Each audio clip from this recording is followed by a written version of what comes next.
abound around the world, from strange lights in the night sky to ghostly apparitions passing from one realm to the next. From the great pyramids of Egypt to what lies beneath the depths of Loch Ness. From Bigfoot to Atlantis, they are all mysteries waiting to be solved. Join Lori Phillips, Lauren Smith, Graz, and Billy Simmons as they search for the truth on Night Callers Radio.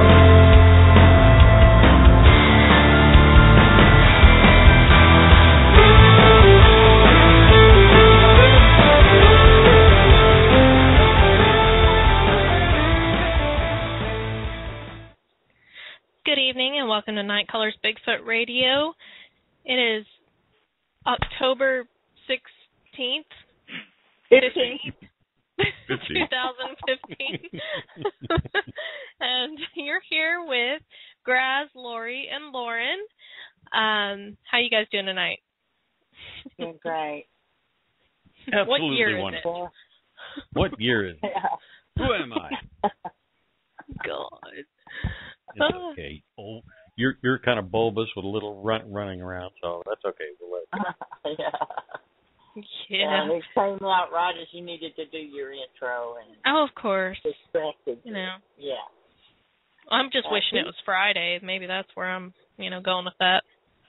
I know. I'm ready for Friday too. Ricky's Bill's not going to be with us because Bill is hunting. So. Yeah.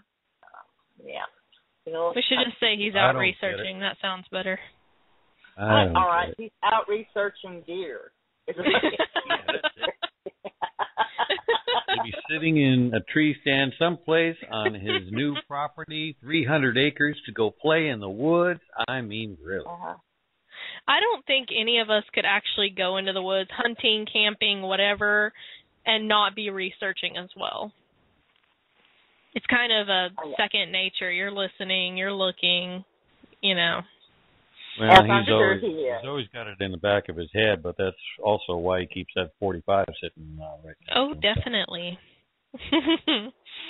Definitely. So anything new going on in y'all's areas?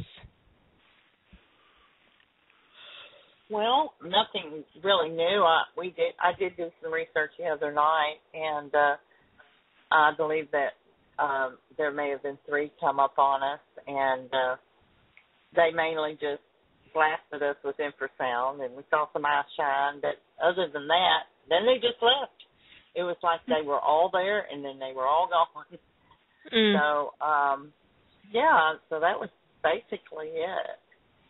And but it was pretty nice. It's been a while since I felt infrasound, so I thought I was immune to it, but apparently not. So anyway, that was about it. How about y'all? Anything? I'm ready to get to this. I am too. Do y'all want to jump right in? Yes, let's do it. Yeah, all right. I know our listeners are ready. Yes, they are. Graz, you want to tell us all about it? Yeah. Okay, fine. You have to do it with an Australian accent. Boy, good eye, mate. Welcome to Night Callers Bigfoot Radio. We've got John Kirk and Winona Alexis of British Columbia. Oh.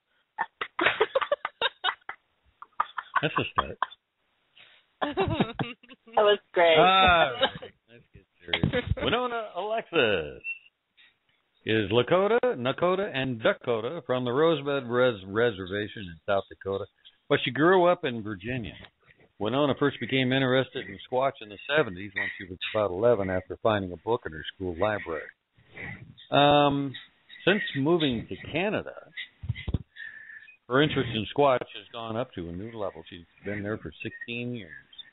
Winona has had some encounters in which she saw what might have been a Squatch cross the road with a baby one evening, and has had several more, including hearing them slam into her house and what sounded like one speaking. Her children and other children visiting her house on the First Nations Reserve have had sightings and heard vocals as well. Now, Mr. Kirk, Mr. John Kirk, is president of the British Columbia Scientific Cryptozoology, zoology, can you say that? Cryptozoology Club, BCSCC. Thank you, Lauren. And is the author of the award-winning book, In the Domain of the Lake Monsters.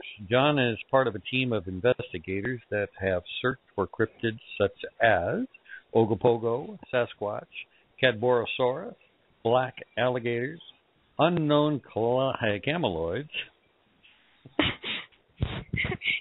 equestrian cryptids, and giant salamanders in the province of British Columbia for the benefit of law.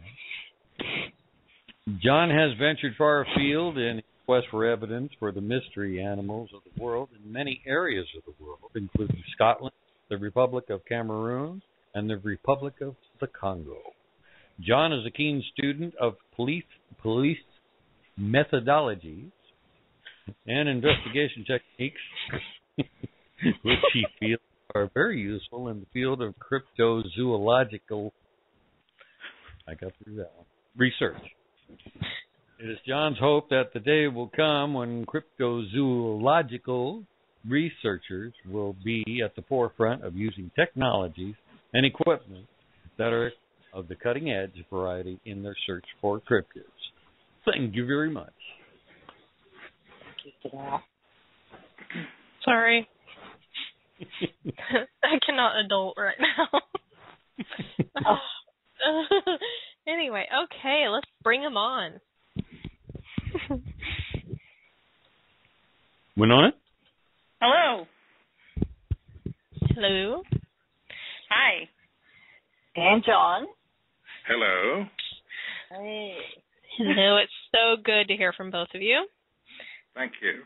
We are very excited to have you on, and everyone in the chat is extremely excited. We just posted the show today. We were all kind of behind, and I guess you popped up on everyone's radar immediately. Everyone's so excited. So thank you again for coming on.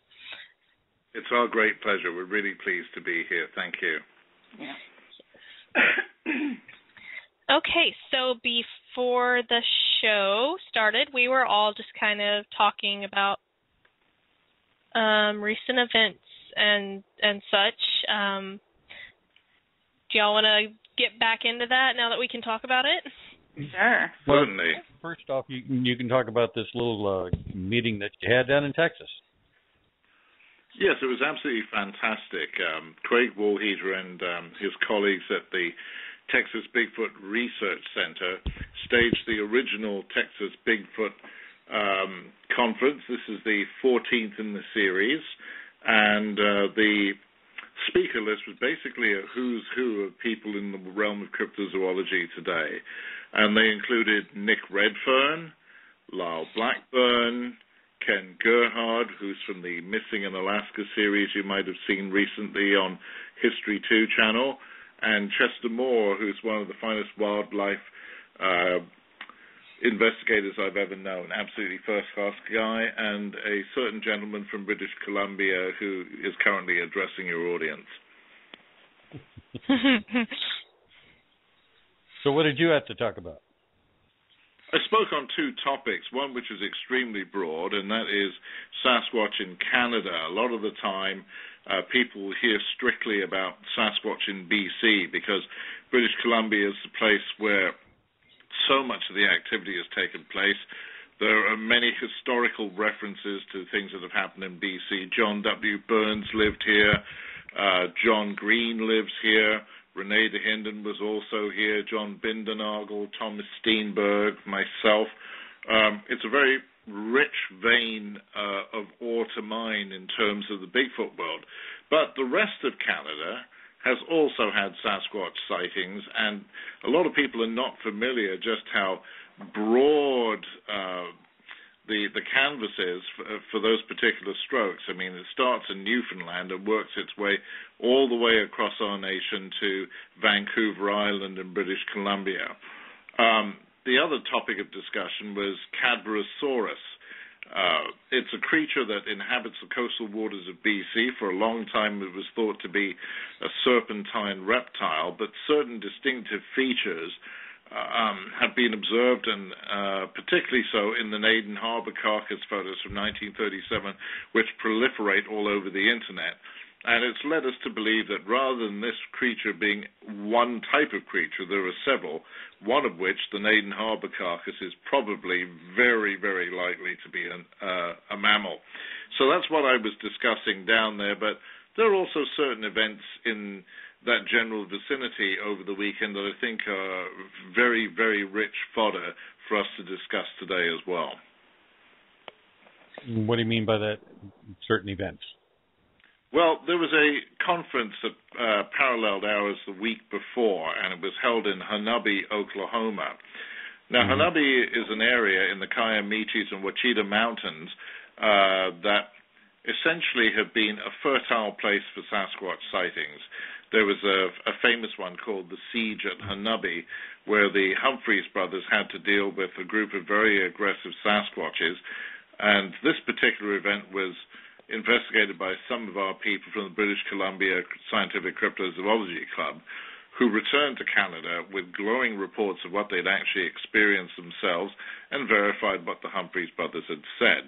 Since then, an annual conference has been instituted. It's very well attended. From what I gather, it was 2,200 people there this time. And interestingly enough, they decided to have a panel discussion. And they invited members of the Gulf Coast Bigfoot Researchers Organization, who are currently the subject of a television program by Griffin Productions called Killing Bigfoot. And I was on that particular program as far as the pilot was concerned, where I came on to add sanity, reason, and counterbalance to their deluded idea that it's perfectly okay to go out and kill a Sasquatch. Well, it certainly isn't. The ramifications are very broad. They were pitched into... How did you end up on that show? Peter von Puttkammer happens to be an extremely good friend of mine, and he wanted a scientifically minded person with logic and reason as part of his toolkit to be in that show. So he invited me to be on it, and I actually filmed 2.5 hours of dialogue, which were cut into 30-second sound bites, but who knows, it might show up in the program, which has been renewed, and they're going to have at least 6 episodes. But suffice it to say, the GCBRO were debated by Dr. Samuel Webb Sentell, who used to be a member of that group, but because he was against the pro-kill stance of that group, he decided to go elsewhere, but he was invited back to debate. He's also well known as being a spokesman for Melba Ketchum as well, but we'll focus on his role as a no-kill advocate. They got into an extremely heated debate there, and there were lots of sparks flying between them, and basically it was kind of vocal and fiery by the time it ended. But when it was opened up to the audience, the GCBRO people were absolutely hammered by the audience, who asked them, what gives them the right to do something as gory and bloody as this? Who did these people think they were? And it basically descended into an all-out attack on the GCBRO, and it was pretty tough. I would not like to have been in that situation myself. It was on the internet, and some of the YouTubes have been there. I didn't realize they had been. I'd actually found out about this from one of the newspapers in Oklahoma that had carried the story, and to them this was glorious fodder for critical minds and what have you. Again, it's that aspect of the Sasquatch Bigfoot realm, which I called the fringe, the loonies, the woo-woos, and the ones that don't use science. Honestly speaking, one has to stay within the realm of science here, otherwise we're not going to be credible. So I'm still trying to figure out your placement on that TV show. I mean, you are they had no-kill. A counterbalance to the pro-kill insanity that was engendered in that show. I mean, they talked so much about why they were going to do it, and essentially I refuted every single question or point that they had during the program, but they only put me on twice, and they used Webb Sentell for a bit as well. But you know what? It's the pro-kill side that gets the TV minutes, not the side that has the sanity and wants this to be non-controversial, that we'd like to find a Sasquatch someday. If it's deceased, hopefully it was of natural causes or it met its end after being hit by a semi-trailer. But certainly the notion of somebody going out there hunting this thing and killing it is absolutely disgusting and despicable as far as I'm concerned. Mm-hmm. Were you at Hanover yourself, or? No, I wasn't, but some people were, and they relayed what happened to me and confirmed what was written in the newspapers. Quite frankly, it would have been a sight to see, and I look forward to looking at the YouTube videos.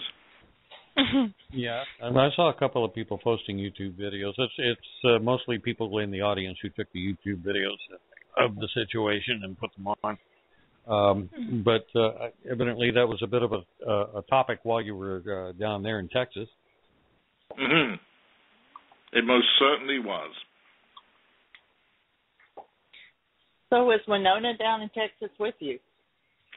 No, she wasn't. I'll let her explain.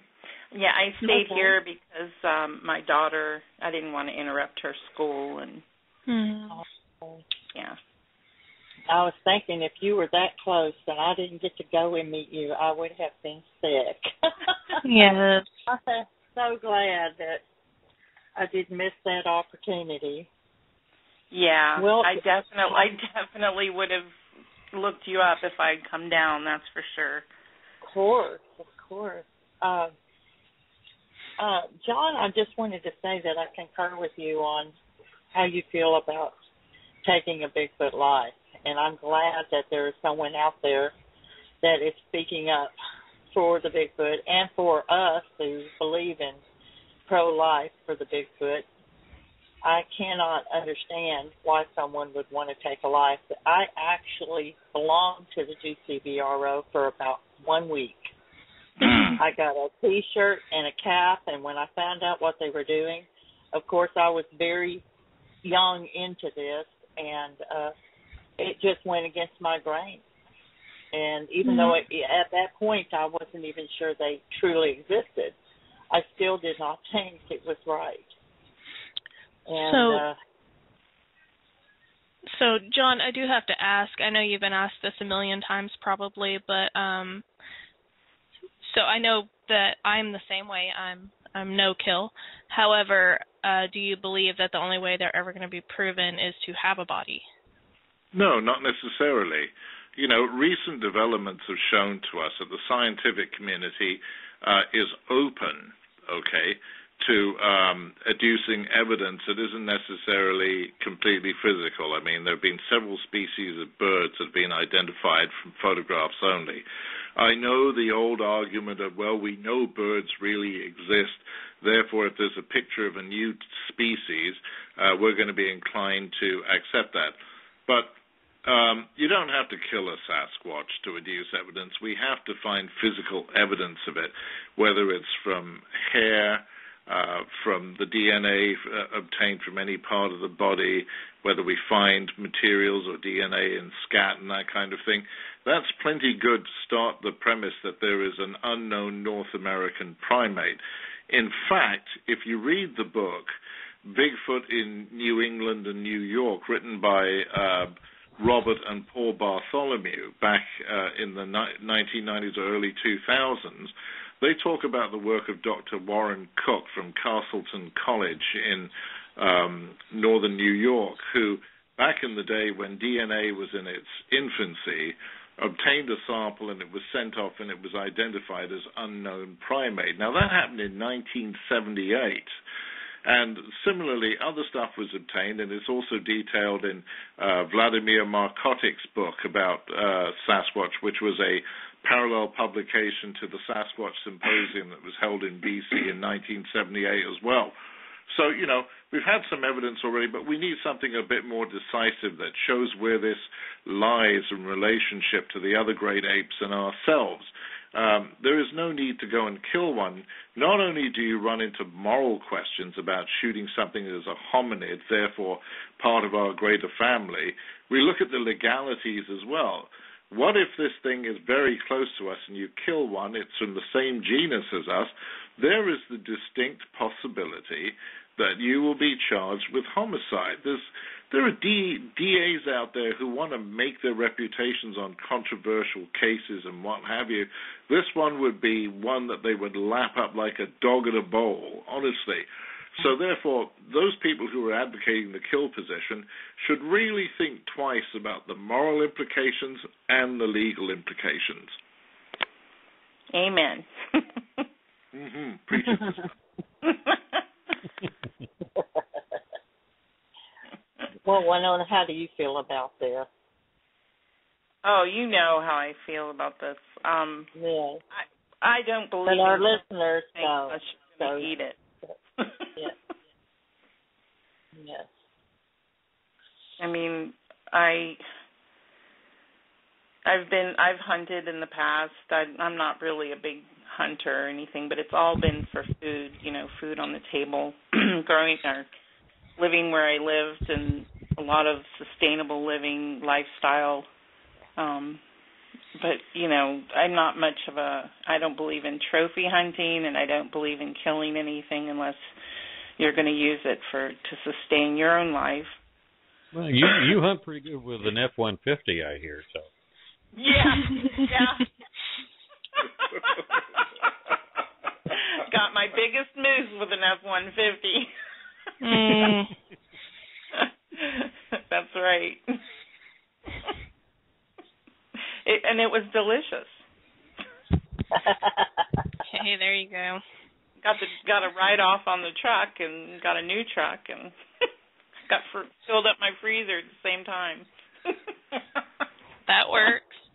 Yeah, whatever works. Oh. Yeah. Guess you couldn't do that with a Bigfoot. We have a question from Bitter Dog, but I cannot figure out what the question is. Okay, he wants to know, has John listened to Adam Davies' interview about his experience at Matthew Johnson's research site in Southern Oregon? Oh. If he has, what is his impression? Oh, my God. Okay, suffice it to say, I just have two things to say about that research area, put up or shut up, and I'll leave it at that. Okay. Yeah, I understand there is some unusual experiences and everything, but yeah, it's like if I have not myself experienced anything like that, I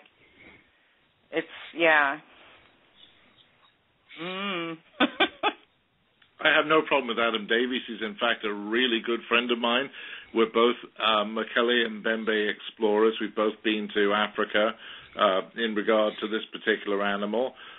What he experienced down there, I honestly don't know how it occurred, but suffice it to say, I really believe that if you have all this activity going on, you need to document it on film, with audio recordings, with thermal imaging, whatever you can, and there's been nothing adduced that I've ever looked at is remotely near proving their point.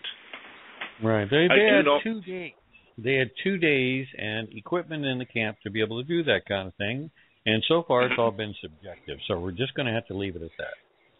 Yes, I agree. Okay, but the Hanobia incident was different. How so? What was it that they found at Hanobi that on the siege of Hanobi and the Humphreys? What was it that was different than the situation with Matthew Johnson? Well, the Hanabi incident took place before the advent of cell phone cameras and all that kind of jazz. What happened was there was physical evidence. These things were throwing rocks at the house. They would come up and bang on the side of the house. Therefore, these things are flesh and blood and very real biological entities rather than paranormal walk-through portal weirdo stuff. Two investigators from the British Columbia Scientific Cryptozoology Club, who we sent down there, were given AK-47s the minute they arrived and says, okay, keep that on your lap tonight. You're going to come and watch the show. And quite honestly, the two guys, Bill Gibbons and Bill Rebserman, right, told me about their experience of seeing these huge rocks come flying out of the forest, far heavier than ones that human beings could throw, unless there was a bunch of people out there using ancient ballista and catapults, which I don't think they were. They were being thrown at them. They could also see the outlines and shapes of very massive man-like creatures out there who varied between 9 and 12 feet in height. This is from people I know who are extremely credible. So what the Humphreys brothers claimed was essentially verified by people who are sane and reasonable. And then there was another time when the Humphreys said that they had noticed that when road crews are in the area, these things would observe them, pretty much like what happened in Bluff Creek, California in 1958 with the whole business of Jerry Crew and his people, the Ray Wallace company. Bill and Bill were taken to a location where they could look down at a road and a tree stand above it, where the Humphreys had previously seen Sasquatches looking down at the road crew. And that particular day, the two Bills actually saw this thing step out from behind a tree, and they were able to estimate it fairly accurately at standing somewhere about 9 feet tall. So when the Humphreys brothers had made claims and people were saying, prove it, well, we sent people down there to prove it. We were completely neutral. We gained nothing from this other than the fact that, to our satisfaction, these brothers were telling the truth. Now, the irony of all things is that Mike Humphreys is now part of the GCBRO and is apparently featured in that program. So obviously he was distressed enough by what happened to his place to want to kill these things, but I utterly disagree with that. Absolutely. I had several heated arguments with Mike Humphrey via message boards over pro-life and taking one out. And he even felt that way back then. He considers Bigfoot the enemy. Are you okay, Lauren? In those particular circumstances, you had an aggressive group, but, I've heard several reasons for why they were like that, one of which that the place was allegedly a Sasquatch breeding ground, and then I've heard some other reasons why the animals could be particularly upset about what was going on. I shouldn't call them animals. The primates were upset about what was going on that particular plot. Nobody in the family actually got injured. Nobody was killed. They had some damage, and they'd come up to the house and look in through the windows and that kind of stuff at particular times of the month. But nobody was ever hurt. So why was there the necessity to try and kill these things? Sure, you can defend your property, and you do have the right of self-defense. So this is a little bit different from going out in the bush and hunting one down, stalking it, and killing it. If your own survival is at stake, I wouldn't begrudge anybody that, quite frankly, if it happened to me, who's pro-life rather than pro-kill. Mm-hmm. I would think very much about my own survival in those circumstances, and that's fine. But I don't agree with the advocates that say they have to go out and kill them and stalk them because they're stealing chickens. Did you actually see one steal a chicken? Did you actually confirm that it wasn't some big cat or even a fox or anything else or wild dog that did this? To blame it on a Bigfoot is a real stretch of reason. But I would not be surprised if that were the case. But still, I wouldn't put it past a Bigfoot to steal chickens. I've heard a lot of stories about them being stealing chickens. I don't think it was confirmed. Well, if a human stole a chicken, would you kill a human over stealing chickens? No, you'd be done for homicide. So the same thing applies. Sasquatch. Even though it's not right and they might be doing it, the fact is that whatever a human would do, you'd better darn well apply that to Sasquatch because it walks like us, they look like us except they're covered in hair, and any hunter that I know who has had it in its sights and was ready to shoot it and couldn't do so because the eyes and the rest of the face look so human, that tells you something. Yeah. Well, John, how did you get started? Were you always a believer, or? I've never been a believer, suffice it to say, but what happened to me was rather extraordinary. In 1987, I moved to Canada, and one of the places I wanted to go and see, because I'd read some tourism material about it, was Okanagan Lake. And in the midst of that tourism material, they had something there about this lake is well known for a creature that lived in it, rather like that was supposed to have lived in Loch Ness. So I thought, I read all about the wonderful wineries, the fruit growing there, the beautiful scenery, and then a thing in the lake. I thought, oh yeah, we'll go check it out. But I wasn't particularly enamored by the thought of a lake creature, but it would have been fun to have a look around, and we were being goofy about it, my family and I. But we weren't prepared for an actual sighting, and in fact we had two. One evening in May of 1987, my son, my ex-wife, a friend of ours, we were all up by the Mission Hill Winery, and my son got into this, his 6-year-old kid with a bravado like you wouldn't believe, got into a huge argument with the lady we were with and said, that is not a boat. He's been adamant. And when my son gets incensed and adamant, I want to find out what's going on. So I said, what is your problem? So he said, she says that's a boat. And I say, it's not a boat, it's a head. I said, what are you talking about? And I look out in the lake, and my son's absolutely right. It's not a boat, it's a head. And it's swimming down the lake. So, we realized right then that this thing is the Ogopogo that everybody's talking about, because it's very big from where we're standing. We can see it.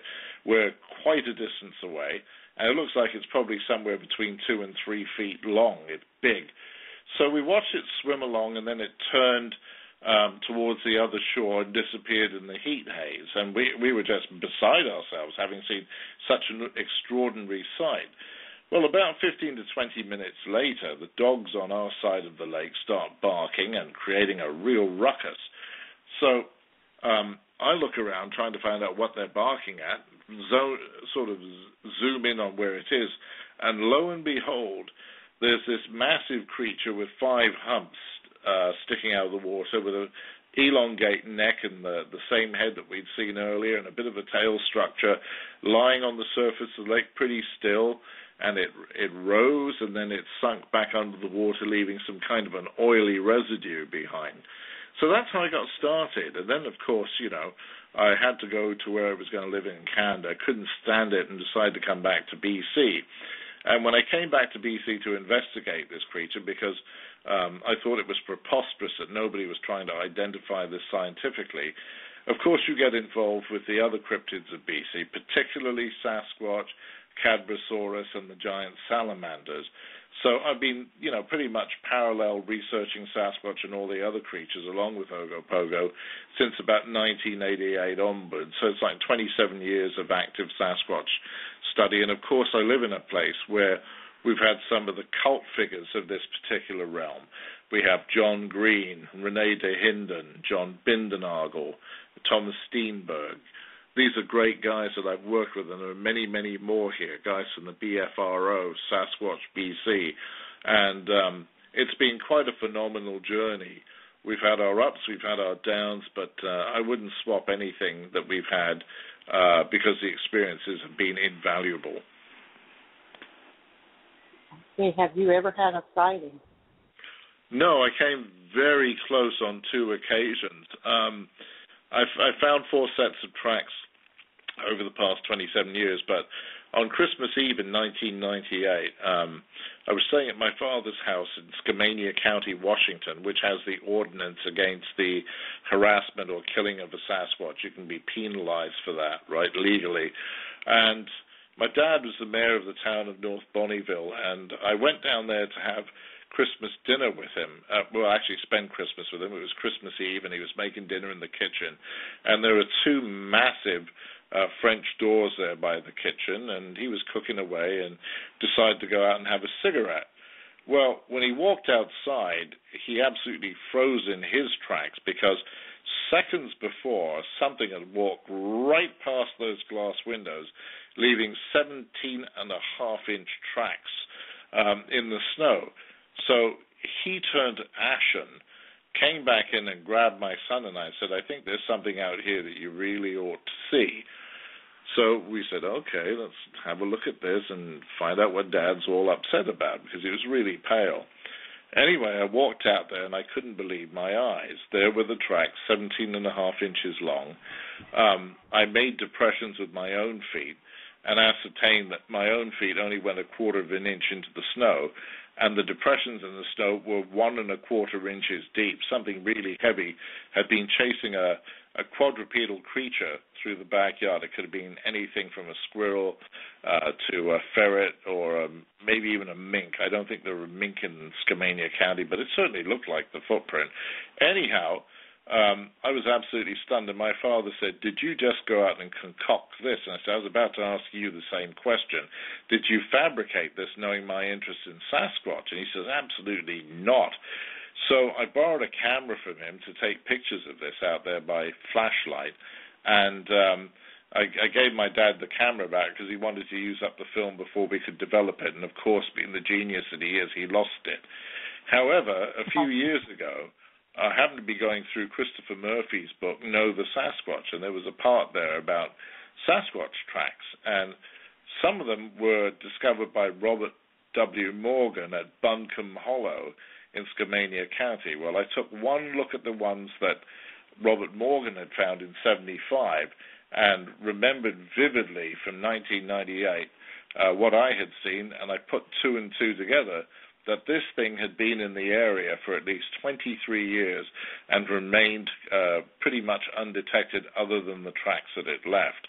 So that was an enormously fantastic experience for us to know that we had just missed it by a little bit, and if I'd gone in the kitchen to get a drink or something or stepped outside to get fresh air, I might have run into this thing. It was a huge disappointment. So there was something distinct about the two tracks, the ones that Robert Morgan had and the ones that you saw, that made you believe it was the same individual. What was Absolutely that? were. I mean, these are kind of distinct. If you look at the ones that Morgan saw, they're slightly varied from the usual run-of-the-mill because the toe impressions are particularly good, and the pad beneath the toes is a particular shape. Well, I recognized that immediately when I looked at the ones in the snow and then saw them repeated in the dirt in the Robert Morgan photographs. And the step length was about the same. Pretty big step length. I'd say over 40 inches. Okay. Oh, how far were the two locations from each other? They're in the same county, but I'd estimate they're probably somewhere about, 15 miles apart, thereabouts. I see. That's interesting. Very interesting. We do have a caller, John. Do you mind? We're going to go ahead and bring him on. And, sure. Okay. One moment, please.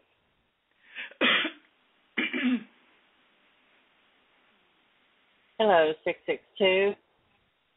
Oh, yeah, dig it. It's me. Okay. Oh, is that you, Henry? Yeah. You know what? I almost disconnected you, Henry, because I've been on a Macho Man kick. I've been on a Macho Man kick lately. Well, you know, Winona did that when she first called in. She had some strange accent, and I thought, I need to put this person back on hold. Mm-hmm. Hello? Hey.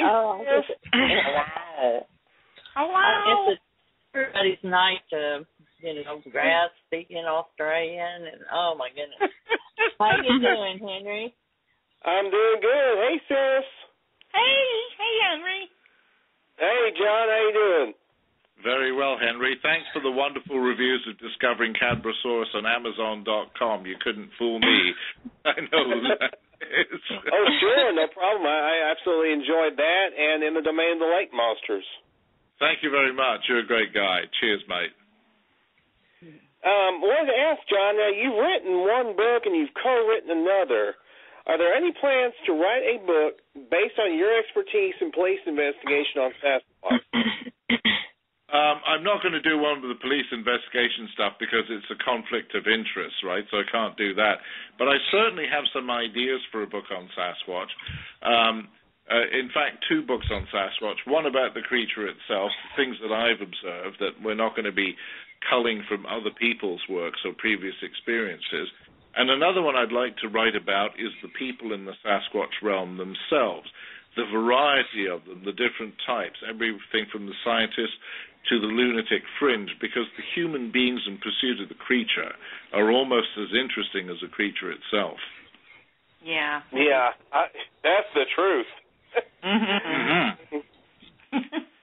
And I have to say that I have been pro-specimen, or I should say pro-kill, like the last year or so, but your arguments are beginning to sway me. So. Well, I'm glad to hear that, Henry, because it's a bloody and gory kind of thing to do.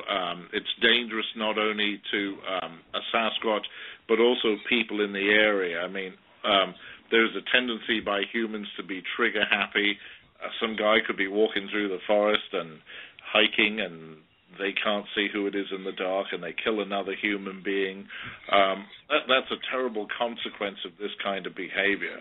I've seen it in various TV programs, the scriptozoology programs, where they're firing guns willy-nilly, one about monsters of the mountains and another one about Alaskan creatures as well. I'm absolutely appalled and disgusted that kind of haphazard, careless gunplay takes place. I don't have a problem with guns. I'm a shooter myself. But the reality here is that to go out in the forest to try and actively hunt a Sasquatch is a very dodgy and dangerous thing. Yeah, it's not a good example to be setting for the general public, too, yeah. Not everybody has the training that you make sure you can identify what you're shooting at when you're shooting at it. And we, John, Winona, we have mutual friends who are pro-kill, or as they say, pro-specimen, or pro-science. They say they're pro-science, so... Yes, I heard that too, but you know what? Pro-science can be extremely subjective, and I would say that kind of behavior is really, really bordering on the reckless, because, shooting at stuff in the woods is something that I certainly wouldn't advocate. If you're going to do something like this, it ought to be done by professionals, not by a bunch of amateurs. If it was proven once and for all that Sasquatch wasn't human, I still wouldn't advocate killing it as a capture method, because they are rare. There's no question about that. Comparatively speaking to humans and various other animal species, they can't possibly proliferate at the same rate as everything else out there, because even when you go deep into the bush, it's very difficult to find any sign of them, particularly tracks. You usually come upon them in the densest and most remote places, and once in a while when they venture out into more inhabited areas. But crikey, mate, honestly, they are an endangered species, despite what anybody else says. Yeah, I'd have to agree. Now, I know, I'm not sure, I'm sure some of you own some rare autographs of some Bigfoot figures, but I'm sure not a whole lot of people own the autograph of Roger Patterson. Right. But as of 2 weeks ago, I was able to get one of his older letters signed by him off eBay. Oh, wow. Well, that's terrific. Congratulations, mate. Well done. Nice. Yeah. You framed it, right? Yeah. You must have a room dedicated to all the things that you collect in the Bigfoot field. You must. Yeah, I do. And if anybody has a Dollar Tree close by, a Dollar Tree store, they actually have a Bigfoot call. It's a cheap little $1 toy. It's shaped like a Bigfoot head, and you just blow through it. It's supposed to make Bigfoot sounds. So. Great stocking stuffers. Yeah, exactly. Yes, that's what they are.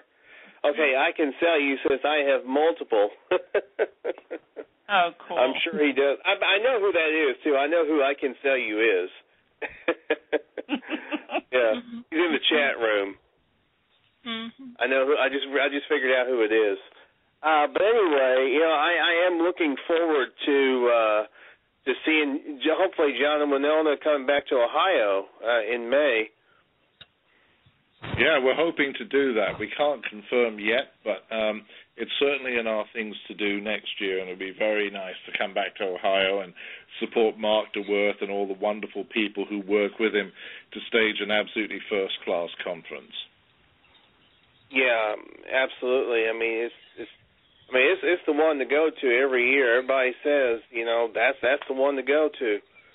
Yeah. No doubt. Absolutely. No doubt. That is one of my favorite places to go is that conference. Yep. Actually, it was the only conference I'd ever gone to until Beachfoot, which was pretty good, Hey, too. what about Yakima? Hello. Oh, yeah, Yakima. I don't even think of that. Yeah, we were in Yakima last year. Yeah, but That's I don't been a year think now. of that as a conference. I think of that as more of a historical event. Why? Because I'm not old. You're not that much older than me. Anyway, just wanted to call in and see how everybody was doing and kind of chat for a little bit. Yeah, it was good to hear your voice, bro. Yep. Yeah, you too. Thank you for Thanks, calling in, Henry. Henry. Bye, Henry. Bye. Bye. Bye. Bye. I have a curious question. I do not really keep up with things, and I'm really ashamed to say that I don't keep up with current events and things like that.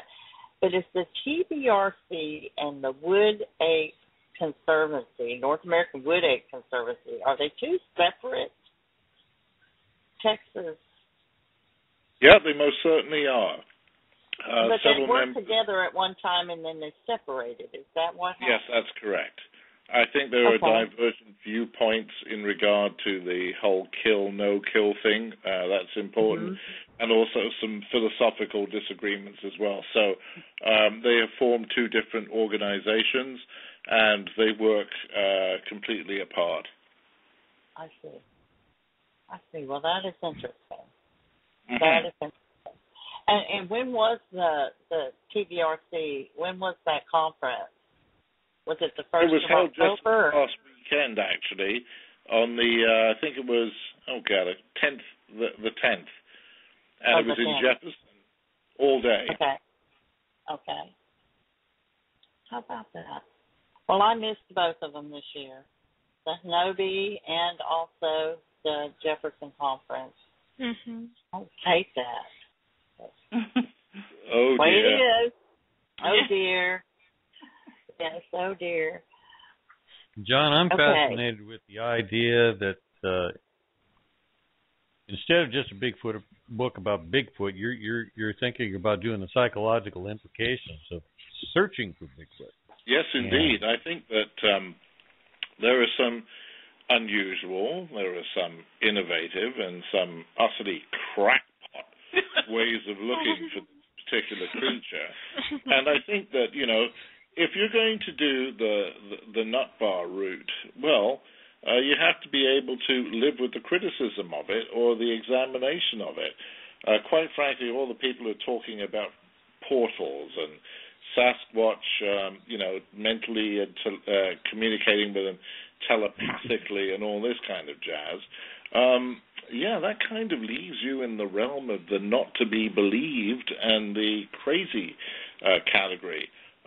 This is great fodder for a book, and certainly it won't be the main constituent of a book, but it's something that I've got to examine if I want to be fair and unbiased. As much as I love this field, it's populated not only by sane and reasonable people, but by kooks as well, who want to take something that's scientific into the niche world of the paranormal and the absolutely fruit-bat crazy.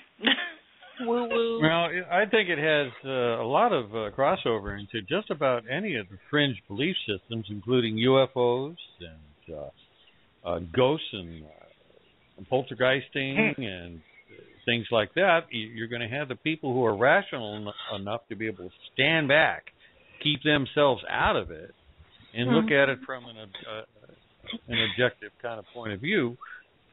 Try to find some real common sense to what's going on around instead of. Agreed.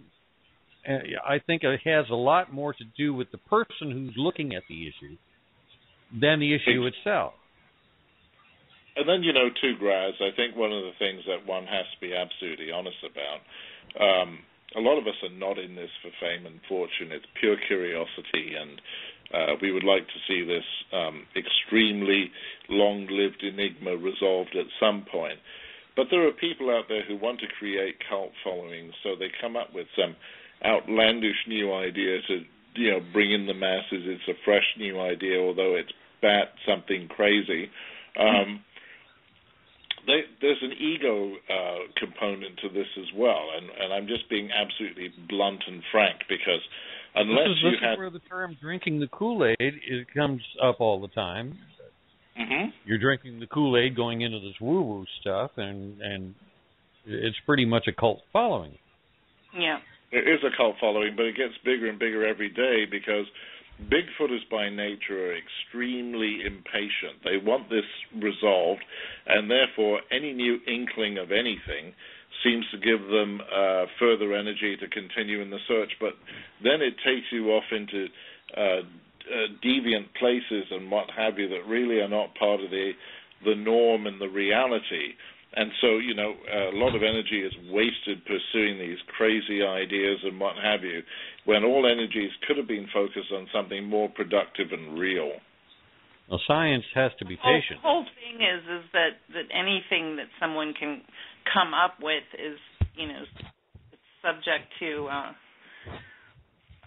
the imagination. Mm-hmm. And there has to be. We're going back to who the person is that's viewing the object. Right. Right. And if you have some kind of psychological issues in the first place, take Bigfoot out of it. If you still have the psychological issues in the first place, a situation that you cannot define is going to have to be subjectively turned into something that you can put into your own reality. So it depends on the person more than the subject. It is. It's all about skewed perspectives. Mm-hmm. So if your perspective is skewed in the first place, everything that you will see about this particular animal or primate will be skewed accordingly. And that, of course, is no blooming good to anybody at all, because we want this to be seen from a purely objective, non-subjective, scientific and fact-based perspective.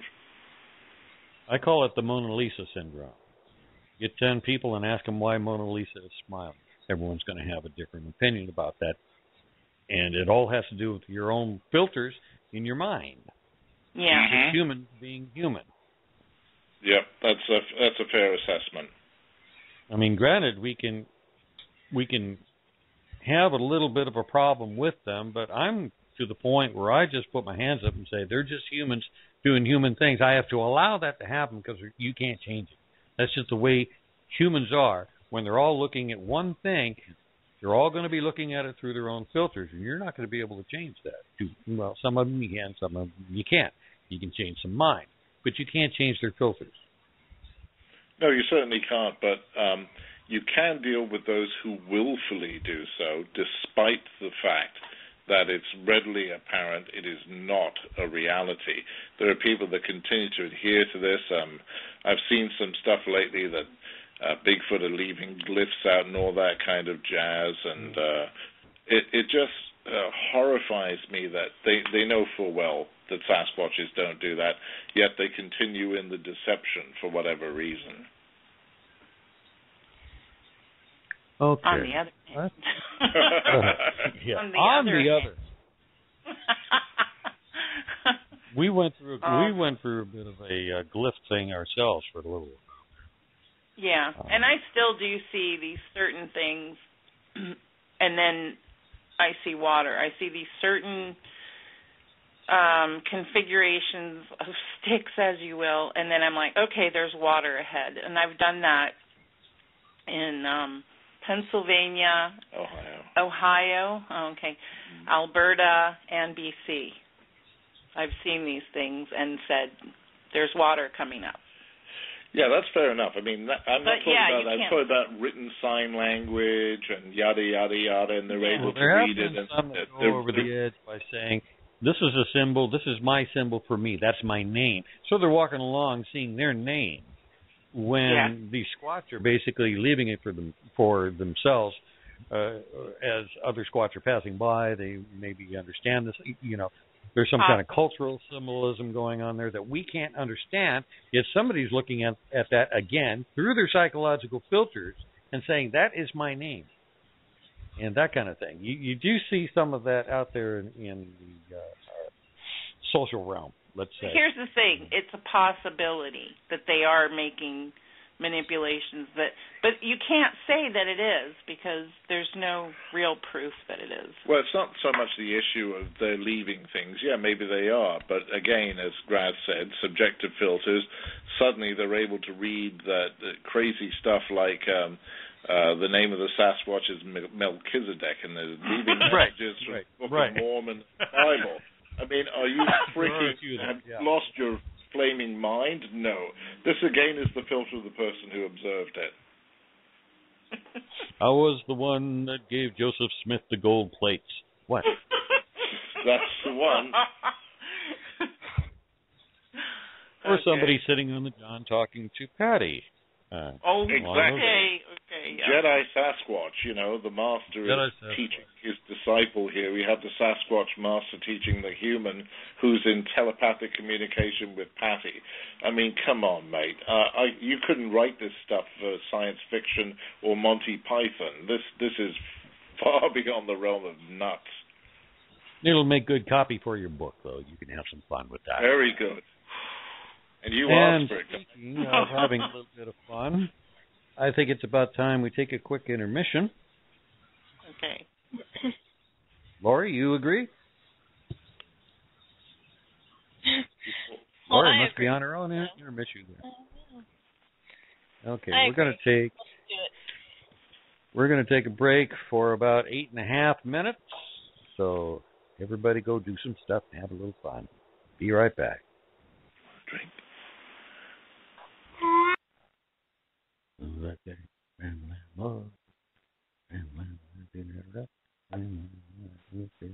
forgot to bring everybody back in.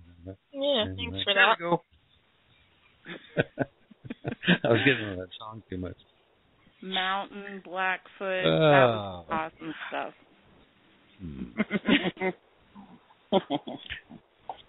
So, I say, Sir John Kirk III, Esquire. King of Kings, Lord of Lords, Knight of the Realm, Knight of the Women's God. Very impressed, I must say. I'd like to speak to you about Africa. Okay. You were just when were you there? I saw the YouTube video. I don't think too many people in the audience know that you went to Africa to look for a certain thing. Can you explain this thing and that little adventure you were on?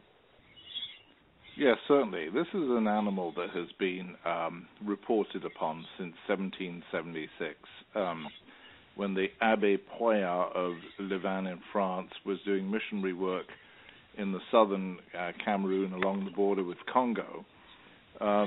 He reported finding the tracks of a strange creature that were as large as a good-sized frying pan.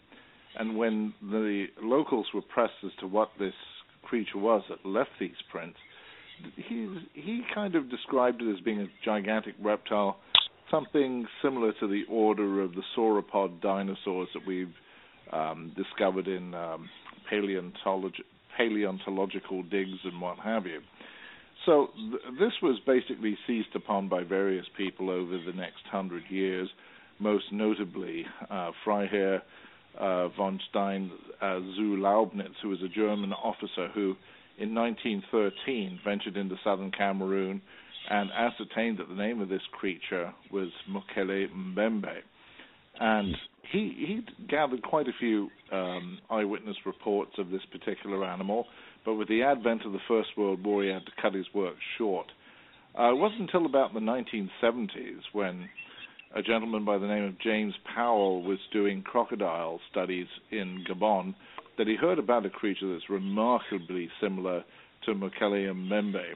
And it was with the Fang people that he had most of these interactions, and he talked to a particular Fang witch doctor about the creature, and I'm not very impressed by the story that this guy gave, but suffice it to say, all the other witnesses pretty much described the same animal that was being seen in Cameroon and then also in the Congo.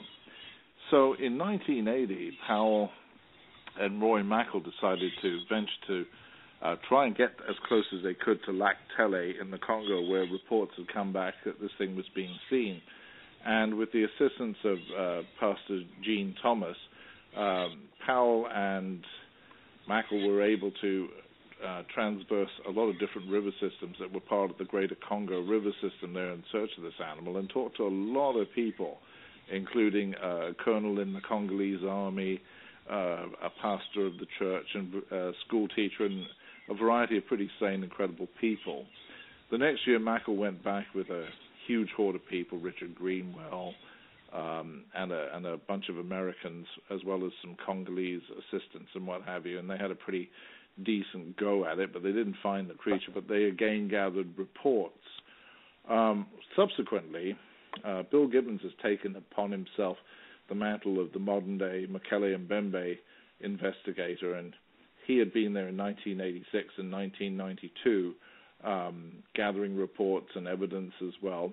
And in 2001, I went to Congo and Cameroon for the first time with Bill, along with Rob Mullen and Scott Norman, and we had a fairly successful time talking to myriad witnesses about what we had seen. And after a hiatus of about 11 years, Bill persuaded me to go back again in 2012.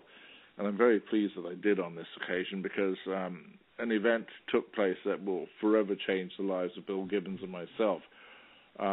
We had a crew that included the two of us, his son Andrew, and two Frenchmen, Serge Grispou and Michel Ballot. We also had a couple of Cameroonian gentlemen, Noel and Blaise. And we had gone to a particular site 100 kilometers up the Jar River, which is essentially as far from civilization as you can humanly get. And Bill wasn't feeling well, and the guys decided that they wanted to go and explore the falls of Nki, which are nearby, for any evidence of Mekele and Mbembe activity. So they went 2 kilometers up the river at 6:30 in the morning, while an unwell Bill and I stayed in the camp. And at approximately 9:30 in the morning, we heard this massive bellowing from the river, which was not a hippopotamus, an elephant, not a swimming rhino. They don't exist.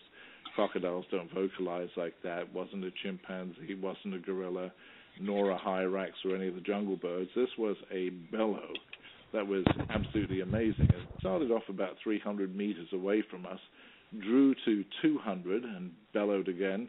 And when it was about 150 away, we heard the third bellow. Well, at this particular moment, the guys had decided to come back from the falls of Nki, and they disturbed whatever it was in the river. It was hidden from our view. We could hear it but not see it because of a bunch of trees that had blocked our view at the southern, I think it was the southern end of our campsite. But we heard this clearly and distinctly, and I spoke to Blaise, one of the two Cameroonians, about it, and he said, "Can you replicate the sound that you heard?" So I did that for him, and immediately there was a look of wonder and familiarity across his face. Well, that day we had to pack up and head back into civilization, well, what you might call civilization, a small outpost in the middle of nowhere that's a supply area for the World Wildlife Fund. And the next morning, Blaise grabbed me and said, "I talked to an old Senegalese who had not only seen Mekele and Mbembe, but heard it at the same time in 2010. And I did the cry for him, and he says what he heard is identical to what you heard."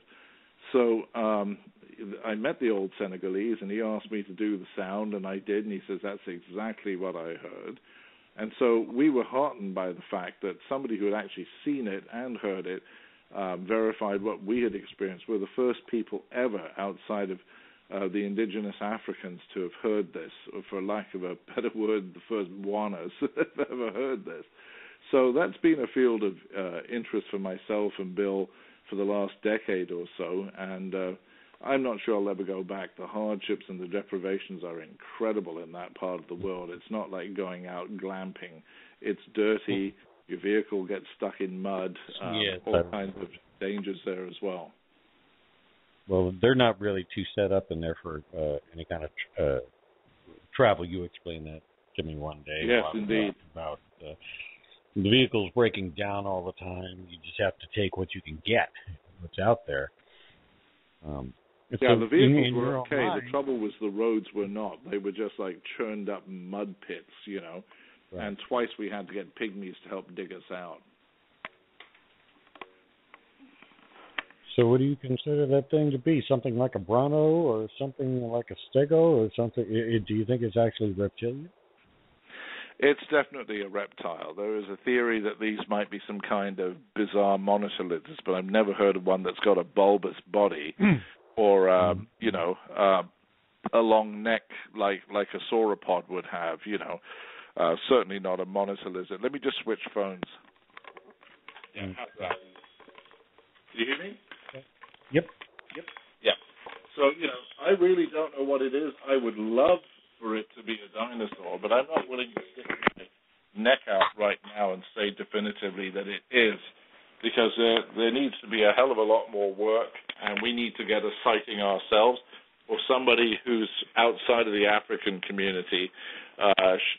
If they were able to get one as well, that would help tremendously. We're not particularly egotistical, so whoever finds this, whether it's us, Michelle Ballot, or somebody else entirely, will be happy that this particular mystery has been resolved, but I don't see that happening in the immediate future. Excuse me. Are there any cultural mythologies about this thing? There are no mythologies. Everything's based in fact. Everybody gives this thing a wide berth because they know how dangerous it is. It doesn't attack people and eat them, but it does lash canoes with its tail. And, quite a few people have told us about the damage that it can do to a canoe, literally split it in half. And when it blocks the flow of rivers, you better not get anywhere near it because it can create, massive disturbances in the water which could upset the canoe and dispatch you into the water. Any kind of physical evidence? Let's see. Not as yet. No, I don't think there is any yet. But suffice it to say, so many Congolese and Cameroonians have seen it, multiple generations of it. That's a phenomenon that's existed over time. It's not something of recent vintage that was sort of cast upon after Mackle and his explorations in the early 1980s. It certainly isn't that case. So that's just pretty much on your back burner right now. It is for me because, it was just really grueling the last time. And we had Michelle almost die out there from, I think it was salmonella. And Bill Gibbons get very ill as well. So we had two guys that were not in the best of shape. And then the rest of us pretty much had to look after our guys until we could get them to Jungle Hospital run by the nuns at Salapumbe, where Michelle was able to be treated properly and given the right medications, and we were delayed in getting back and almost didn't make it back for our flight. So, I can do without that kind of stress in my life. I would prefer my Sasquatch hunting and Ogopogo hunting because it is less arduous. Nonetheless, It's pretty dangerous in the woods sometimes with bears up here in BC. We've got black and we have grizzly, so that's a dodgy proposition. Plus, we also have a lot of cougars as well. So we've got to be extremely careful, but it's nothing compared to the arduous nature of Africa. It's pretty much Go ahead. Oh, go ahead, Grabs. Because I was going to go in a different direction. So you go ahead. No, it was just a basic comment. It's pretty much like if you look back in our areas back in the, the early 1800s, late 1700s, where they're having to hack their way through the woods and they really don't know what they're doing in the first place. And they run into these animals on a regular basis and they can't define it. It's pretty much what Africa is right now. You probably would have to wait another 50 or 75 years for some semblance of civilization to get in there to make it a little bit easier to do anything with it. Yeah, the incredible thing is that the first 350 kilometers of road is beautifully paved, and then after that, the remaining 650 is rutted dirt track, right? That, it takes you hours literally to cover very short differences and in extreme discomfort. If the road system was fixed, we might be able to do this a bit better, but still, you've got to go up the river, and there are poachers up there, arms smugglers. The Congolese army has been kidnapping people lately. So it's all extremely dubious and dark, and I'm quite happy where I am right now and do not wish to lose my life. We'll wait for the colonial wars to pretty much subside before anybody goes anywhere near that again. Mm-hmm. Okay. All right, Lori, what were you saying? Go in a different direction. Yes, I was. He mentioned earlier, Don, you mentioned about Webb Centel. And we've had Webb Centel on the show a couple of times. I really like Webb. And I would like to hear more about it, if you don't mind. You said you were going to come back to him, so could you do that? Yeah, all I know is that I heard him make some really good arguments on finding Bigfoot. He's a pretty rational guy. Apparently he was going along in the same direction, using the same tack in his discussions with the GCBRO. But, of course, they probably would see him as a former member of the club turned rogue or something. That's only my speculation. It's not fact. But he certainly held his own. The discussions got extremely heated. But from what I've seen of Webb Centel, he seems to be a fairly rational guy. And I think the audience supported him massively here. There is a large element in the Bigfoot world that are pro-kill. I'm not sure if they're as big as the no-kill. Certainly I think the no-kill is a bit bigger. But to have a good scientific mind, I believe he's a psychologist and a very educated man with a doctorate. He was able to argue his points really well in the program, and I believe also in Hanabi as well. Yeah. And he's got a great personality to boot. Well, nice to meet you. When he was with that kill group, he was probably not really aware of the implications too much. It was probably in the back of his mind. But from his interviews with us, he is experimenting a lot in different directions. So I can't really fault him for having bumped into that and then getting back out again. Yeah, like you said, it doesn't happen to everybody, but it does happen to certain people. You know, it's just the way the cookie crumbles, as it were. And the idea of being innovative, coming up with new ideas, practical ones, of course, scientifically based is great. You know, if something doesn't work, don't keep flogging a dead horse. Move on to something different and see if you get better results from that. Because if you keep banging on trees your entire life and you never get a reply, you've just wasted an immense amount of time. Absolutely. Absolutely. Now we would like to get to Winona. Oh, yeah. I know we had Winona on the show when Night Callers ran previously. And so we have a lot of people out there that know about Winona now, but some that may have never heard of Winona. So I would like very much for Winona to kind of tell us about herself. How did you get involved with Sasquatch?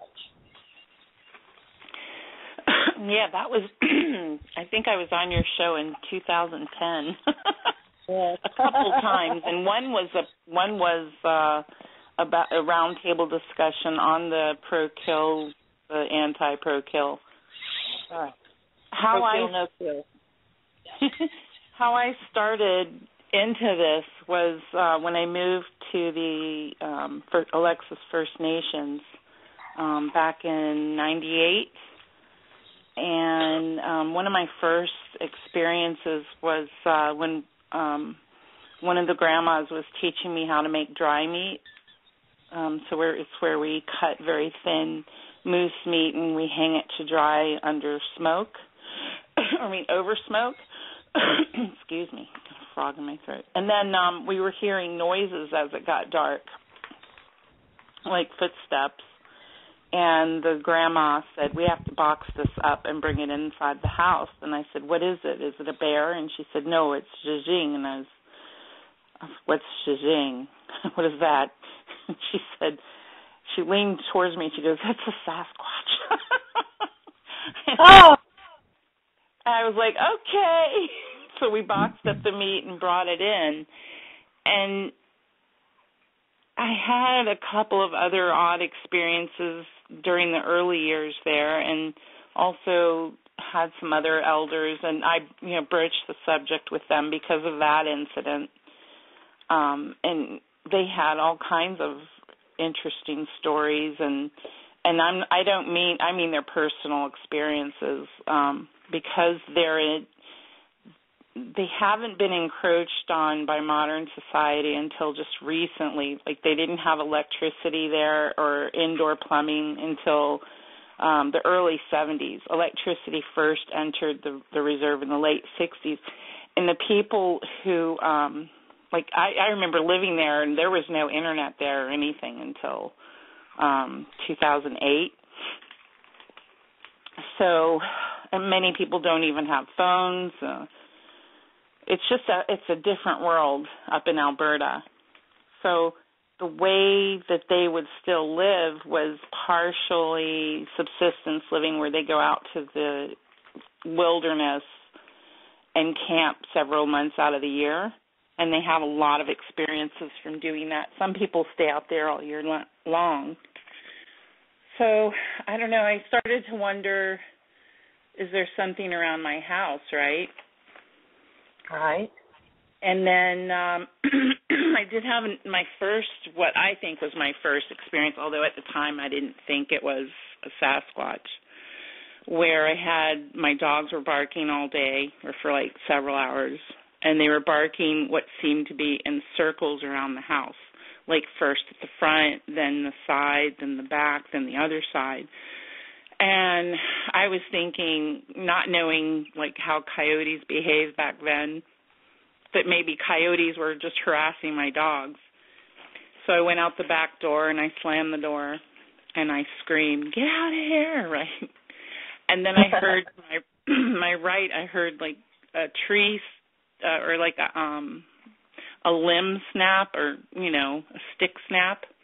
So I looked in that direction, and it was enough for me to catch the back of an animal that was like as high as a horse's back, but with long hair, like a salt and pepper gray hair.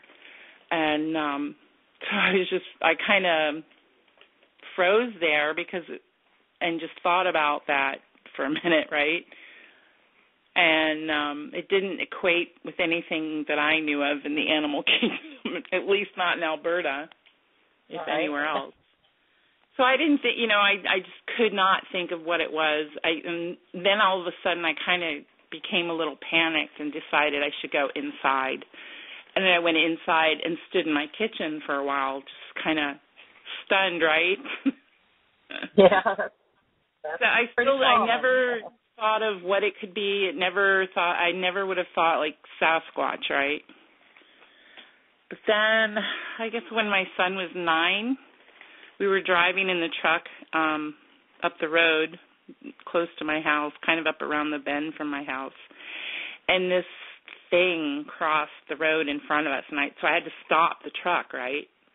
And we watched it go across the road as this small, I don't know, maybe 2 foot high on all fours. But we noticed it was going across the road on its fists.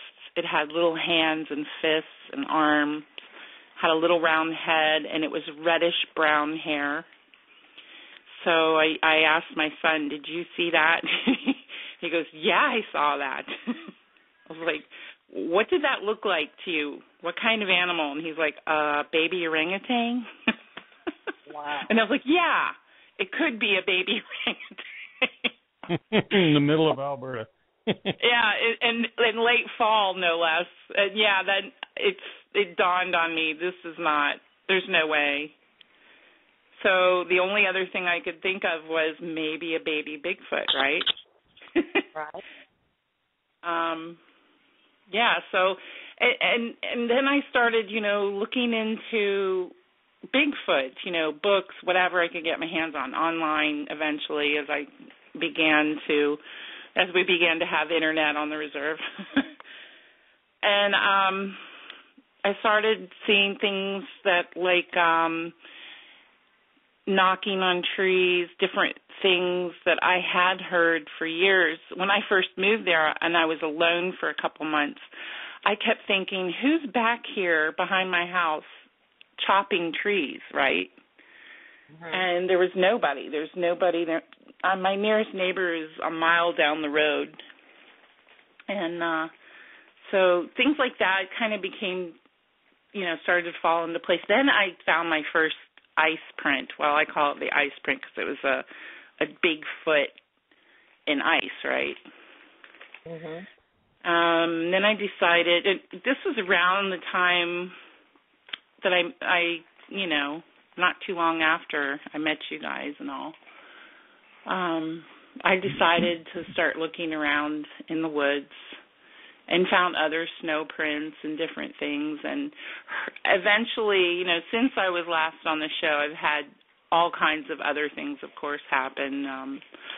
There sometimes when my ex-husband wasn't at home, I would hear something slam into the outside of the house, and it would literally shake the house. And I thought, why, the only thing I could think of was bear, and then I thought, why would a bear do that? I had never heard of that before. And since then, of course, I've heard of other people reporting things like that. So why they did that, I have no clue. It happened a total of 3 times the whole time I lived there. I've also heard vocals. And then one night, my sister-in-law came over. She called me at 1 a.m. She goes, "You have any smokes?" I said, "Yeah, I have smokes." "Come on over." I went out in the driveway. It was 1 a.m. We had a smoke. And then right 15 to 20 feet from me, but in the bush, because it's a real thick bush line on the edge of the driveway, I heard what sounded like a weird talking with a question inflection at the end. Yeah. And you remember me telling you this before, but I'm not going to use the swear word this time. She goes, "Shoot, your friends are here," and she got in her car and left. So since then, my kids have heard talking in the woods. One time my son's friend said, "There's 2 women back in the woods behind your house, and they're speaking a funny language. Do you have a house? Is there a house back there?" And my son said, "No, there's no houses back there." But he didn't say what he thought it was. And my daughter has also heard, and they've seen things too, eye shine, and several people. I just have seen and heard strange things around my house. People who have come over to camp out in our yard, things like that. Say it turned things into like, a scary game for a while there, didn't it? Yeah, it did. It did, and it kind of intimidated me. I'll admit it. In the daytime, if they were doing things or talking to me, I'd be like, hey, But at night in the pitch black by myself, it's always seemed to be when, I was alone that these things would happen the most. But yeah, it was intimidating for sure, because I had no idea what was the point of all this. Exactly. Yeah. But it didn't stop my research. I kept going out and looking and looking for different things, measuring things. But as far as taking it to the next level in my area, I decided to just stop and try and see because it seemed like when I would go into the woods and look around, the activity would slow down around my house. Mm-hmm. When I would pull back and just act normal and be normal, do my daily whatever, it would increase. But I also noticed that in the summertime, they were not around. It just during June, July, August, there was nothing. It was, but always like clockwork, spring and fall. So it was interesting to kind of see somewhat of a pattern. Did you tell us something about the climate there? What kind of winters did you have? What kind of summers? Oh, the winters were, it could get down to 40 below. The days are extremely short. Yet they were there then. Oh, when it would warm up, yes, like clockwork. Like, say, for example, it's not always minus 40. Sometimes we'd have warmer, more clement weather in the wintertime. The activity would increase. But if it was minus 20 and colder, nothing. And in the summer months, nothing moved at that time. I wouldn't even imagine they could find anything. Well, we're talking metric too. Yeah. Huh? We're talking Canadian minus 20 though, aren't we? The metric version. Right. That's you mean centigrade. Actually, right. minus 40 centigrade and Fahrenheit are the same. But as you get to 20 below, that's actually more like between 5 and 10 below. It's really weird. Yeah. Yeah. I never could get it. You'd say the numbers, and I'd say, I can't, I don't get this. Well, what it makes me think is that they're there all the time. They just don't show up unless it's warm enough. But you said in that the summertime they were gone. I know they were gone. Did you ever have an idea? Yes, because there were footprints found on the other side of the lake during the summertime. So I'm thinking during the summertime they spent their time closer to the lake. Maybe a food source is more abundant during those months. Who knows? It could be some plants. Could be. I know they eat clams. There's big clams in the lake. I have found by swimming along the edges where people. This is not a place where there's boats or people. There's no people. Okay, it's this beautiful lake. There's occasional kids will swim at this one little area, but the rest of the lake, there's no houses on it. It's just in the middle of the First Nation reserve. And I would be swimming along there, and I'd find these piles of clam shells. And these clams were, I don't know, the size of tennis balls. There'd be just a stack of empty ones, here and there. So I'm thinking that's what drew them in the summertime. And in the fall, winter, springtime, they would be closer to where I live. And what I found out was somewhat behind my house in the woods, there's this really nice spring. There's wild mint there. And, I'm thinking that they stay closer to the spring. You know what I mean? Fresh water. Mm-hmm. Which even in the wintertime, it still bubbles up. So that's the only thing I could figure. Now, tell me if I'm wrong, but before you got there, the reserve didn't really want to talk about it. They knew they were there, but they just, they didn't want to talk about it. And then you started asking questions. And how did... Tell the people how did they react to you trying to get into their belief system about that? I got several different reactions to that. I got, we don't talk about that because if we talk about that, it'll bring them. I got people saying all kinds of different belief systems around it. It wasn't just one, where you hear some people talk about what the Native Americans say, that Sasquatch are this, and the Native Americans say, no. You can even get different answers from different people within one nation. I had the one woman who said, oh, yeah, I happen to have grown up in the bush. I didn't grow up on the reserve here. I came back to the reserve here for my later years. But 45 minutes away where the campgrounds were, where everybody would go in the summer and they would hunt and prepare meat, dry meat, gather berries and herbs. She stayed there all year round, and she had several encounters. She was convinced that they could kill you with their scent because she said one time she almost passed out from the smell. They would come to her cabin where her grandmother would say, we have to leave for a while, go camp down the road and come back because they need to be in this area. She said, oh, I know some people say that they're spirits and blah, blah, blah, but she goes, they screw, they poop, they have babies, they're not spirits. That's just how she said it, so that's how I'm saying it. I think I even made it sound a little better, but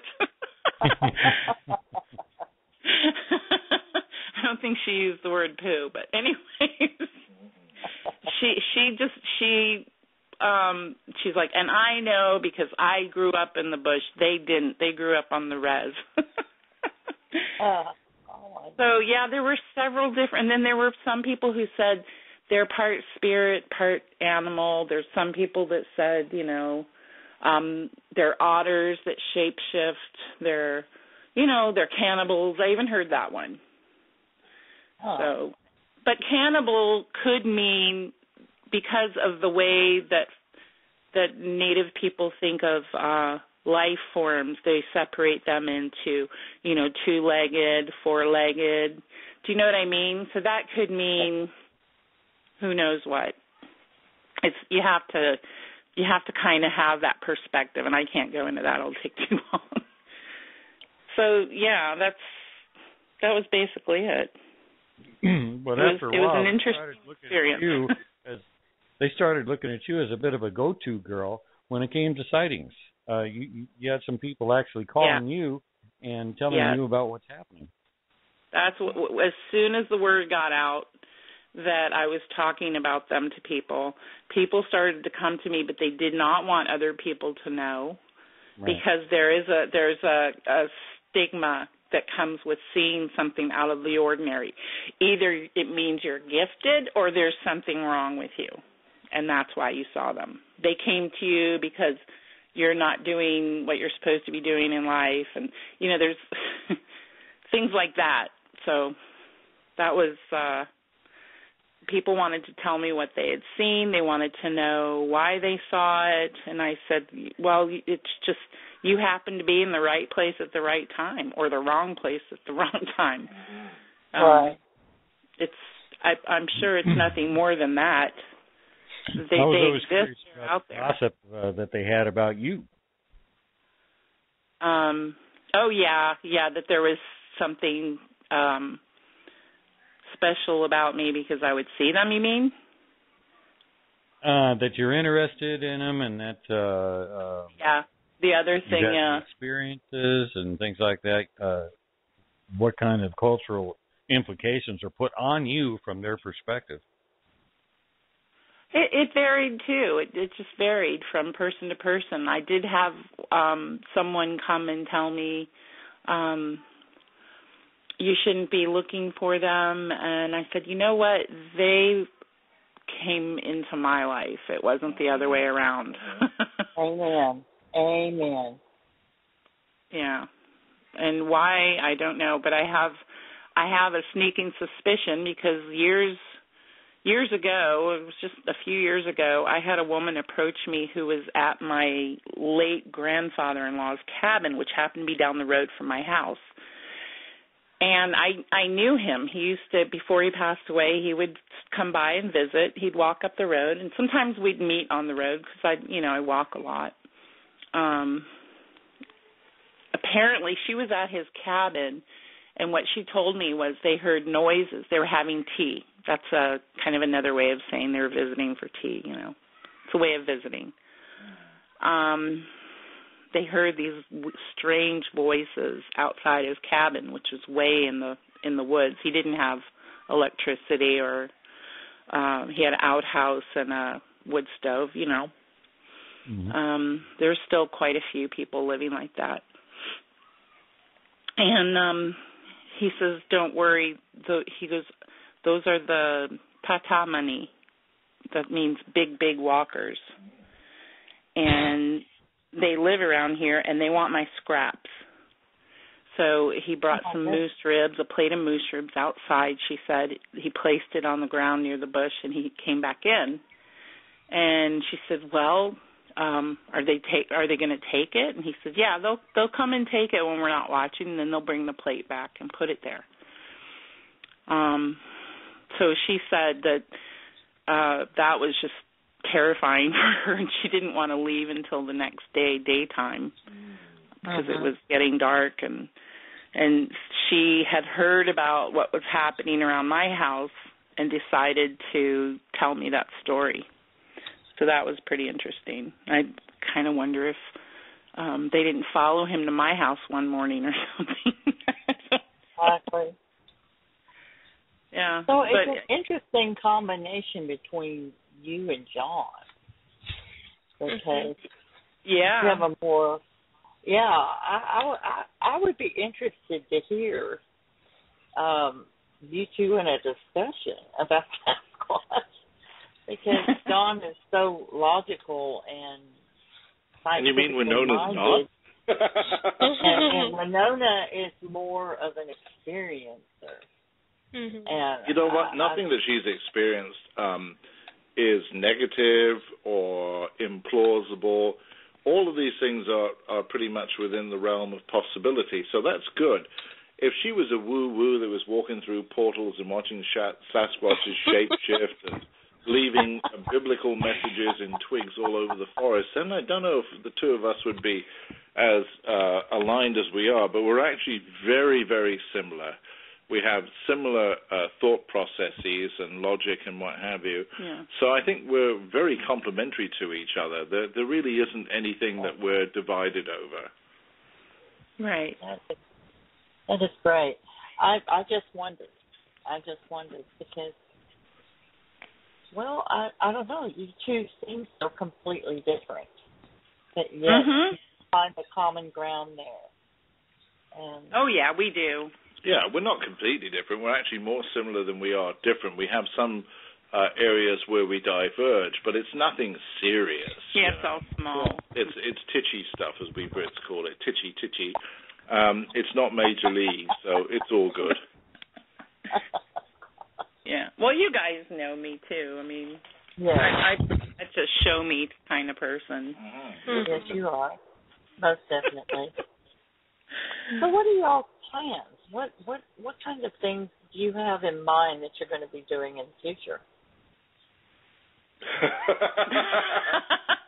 Why are you enjoying engaged life? I think that's the most important thing. Yeah.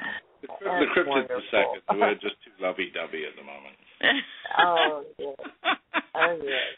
Well, we are talking about going out together to different areas, but yeah, particularly Chehalis. Yeah. Where is that? That's near Harrison Hot Springs. Oh, yeah, okay. I was there before for Sasquatch days.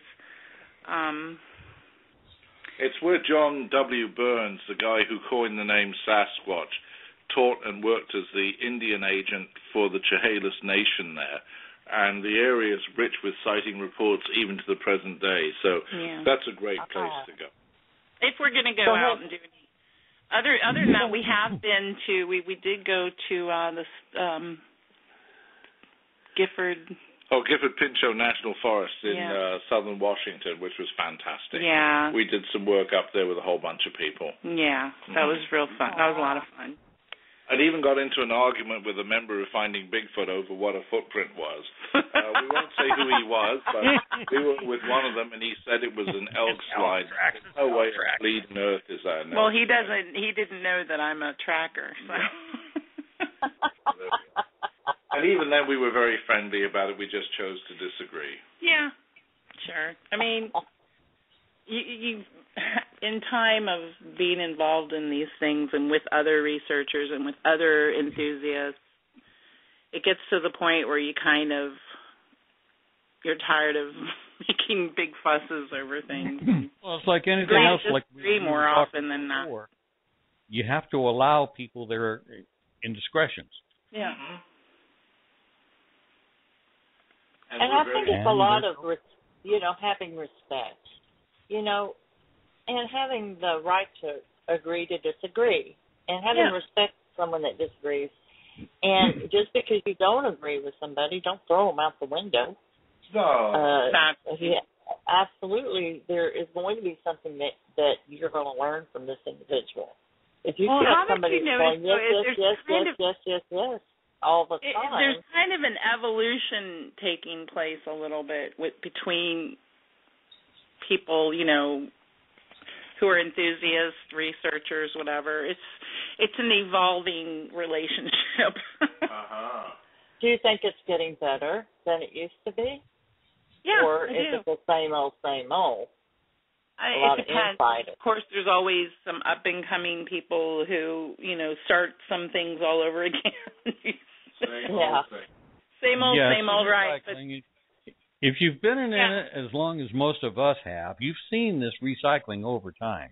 And you always get a new generation of people coming in who don't have that kind of background in it, starting up the same old arguments that have already been hashed and rehashed over time. That's why I put that one blurb in Bigfoot Under the Radar, that this is not a drama room, because there are plenty of drama rooms, and I won't mention the name of one of them, where they spend their whole time debunking, as they would put it, other researchers when it's just a stabbing in the back of somebody else, and that's a waste of time.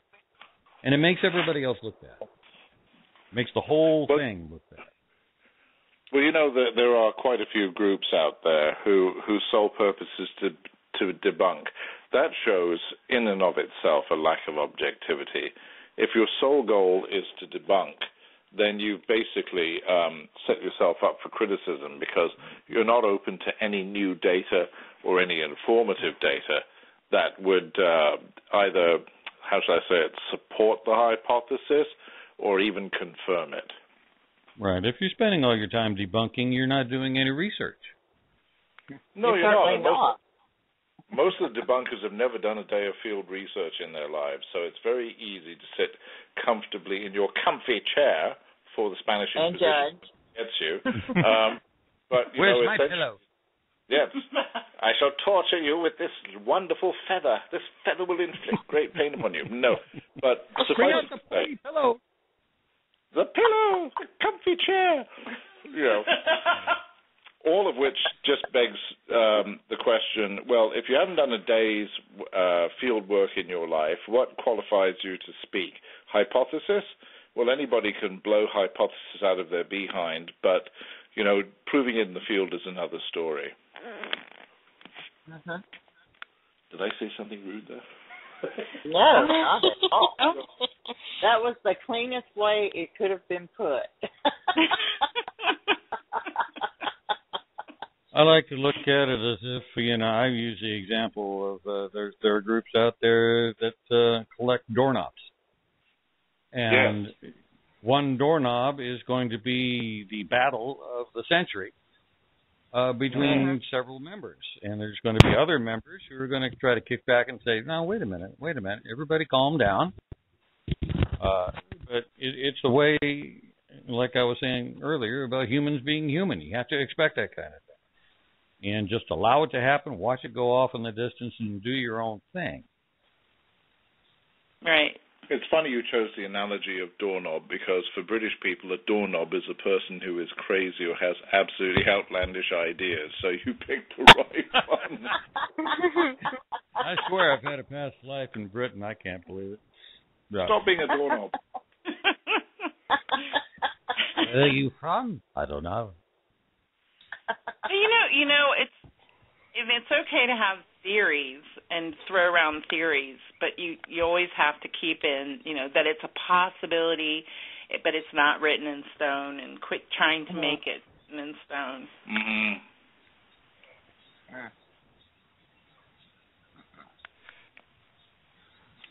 I don't think there's such a thing as something Here stone. comes the pregnant pause, yes. Pregnant pause. Well, when you're looking at Bigfoot, I don't think there's going to be any solid evidence that's going to cover the whole thing. It's just like trying to find solid evidence about one thing about being human. And there are different what they call races of this hominid that we consider ourselves to be. There are different races involved. So if you're talking about black and white or red skin or anything else that you're talking about, there are similarities and commonalities, but there's still differences. You can say the same thing. That's only cultural. That isn't because of biology. It's stupid human prejudices and pride. Not to mention the human race is one race, but yeah, maybe Sasquatch is a different race of humans. No, it's part of the human race. Let's put it that way. Yeah. I'm convinced. Prove me wrong. I dare you. There you go. Is that a question from the chat? That's what I tell people that tell me, to go, can you prove to me Sasquatch exists? I always say, can you prove to me he doesn't? You're using the null hypothesis argument. I need you for breakfast with that one, but since I'm your friend, I won't.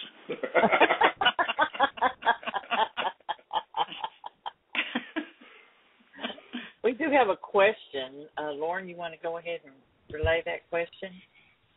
Okay. One of the chat listeners wants to know, is Winona actively seeking an encounter? And do you view an encounter as a thrill or a traumatic event? I did actively, and that's why when I was actively going out to the areas that I knew that they were walking around in, I knew that they were coming from when they, like the spring, it seemed like the less I would hear things, the less I would, my dogs would bark around the house, into the bush.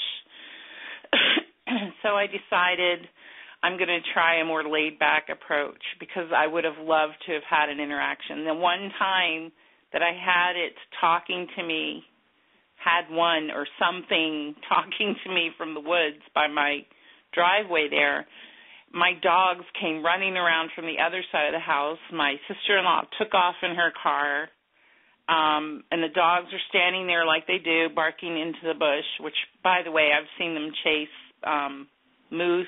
I've seen them chase just about every animal and get porcupine quills every year like clockwork. But when those things were happening, the big bipedal footprints, the big eye shine that several people at my place saw, and that particular time, the vocalizing, the dogs would just stand at the edge of my yard and bark into the bush. So that was the difference. That's when I knew it was something other than just an animal. If they had not come running around barking, it just it was like at that point I threw my hands up in the air and I was like, why do I have dogs? And I went back into my house because that was it. That was the peak of the experiences that had ever happened to me there, and it would have been the perfect time to have started something. Maybe I could have said something back, but no, everything turned to chaos, and I regretted it ever since. Of course, like, we all have regrets. Will it ever happen again? Those woulda, shoulda moments. Yeah, it'll probably never happen again. I don't even live there anymore, so which is I would have welcomed it. That would have been, the end-all, beat-all interaction. Yeah, we all want. Well, a lot of us want that. I know. I've often wondered what would have happened if I hadn't evacuated the area in terror, or what would have happened if I would have just stood my ground. Right. In numerous, maybe nothing would have happened, but I will never know because I left, or I got into the car, or I went inside the house. I will never know. And you regret it forever, right? I regret it, yes. Yep. Forever. Yep. Same here. But it happened now. It's happened. You guys were wonderful. Wonderful guests. Yeah. I enjoyed you, John. I have never met you, but I enjoyed you very, very much. I thank you so much for coming on. You are fascinating. I try. And when you were wonderful. And I'm sorry, Winona, if we didn't see we got very much of you on, that John was just had a lot of information. And I told you everything. So, Winona, you take care. And good luck to both you of you. too. And congratulations to both of you. And thank you. I think you're going to have a wonderful life together. Oh, we will, I assure you. I know. I know. Nudge, nudge, wink, wink, say no more, say no more. You guys want to say anything to our guests before we close the show for the night? It is down to 1 minute. I think probably less than that. Okay, just a real quick one. If everybody who is listening would apply critical thinking, scientific principles, and common sense to whatever cryptozoological cause you're in, we'll get closer to the answer than we will with flighty, fruit-bat, crazy ideas. Hang in there with the truth, because the truth is all that's left at the end of the day. You're absolutely right, John. Wonderful. Close it out on that. Yes. Everyone say good night. Good night. Good night. Good night, everybody. Good night, everybody. See y'all next week. Y'all.